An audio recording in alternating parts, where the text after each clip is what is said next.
And one morning in my meditation, I happened upon these verses that are recorded here in the 30th chapter of 1 Samuel.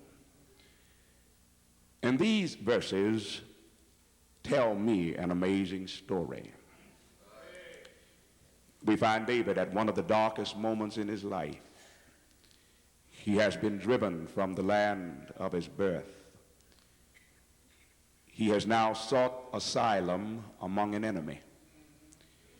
He is seeking to escape the fanatical clutches of Saul, a man whom he loved and respected. And one finds it quite difficult to accept that in the midst of this dark moment of all places for David to find refuge and asylum, he finds it among the Philistines. You will remember when he was but a lad, he had slayed the Philistine champion Goliath.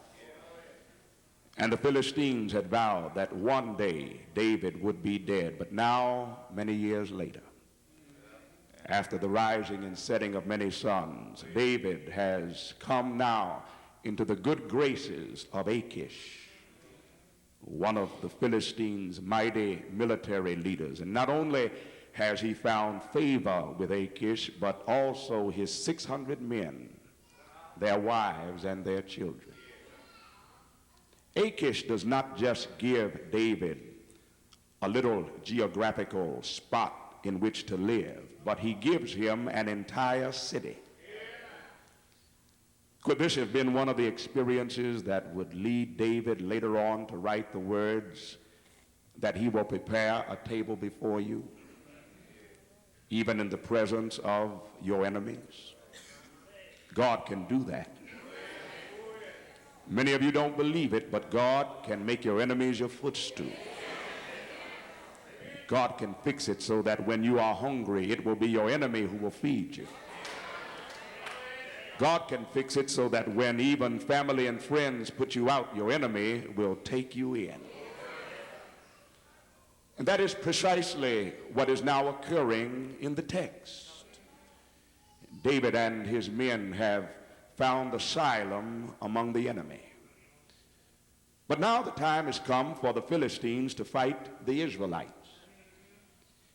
David and his men have fought side by side with the Philistines up until this point, but the military advisors to Achish come to him, and in private consultation, they tell him, now, we've been able to trust David up to this point, but we're getting ready to do battle against Israel. Saul will be leading the surge. And even though David has been running away from Saul, we must not forget that David is still a Jew.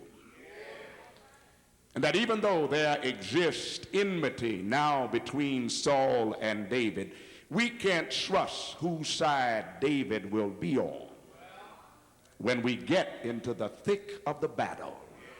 Are you listening?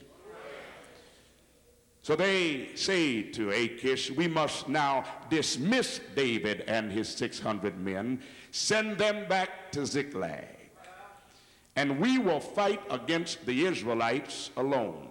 David didn't like it, but he had no choice. And the advisors were right, because more often than not, blood is thicker than water. When David and his 600 men marched back across the miles from where they were to Ziklag, they discover a very agonizing thing. The city has been burned to ruin. Their wives and their children have been taken away as captives of war. And only the old folk are left in the city. And the old folk have been told to tell David that if he wants to see the women and the children again, he will have to find them wherever they are. Why did this happen to David?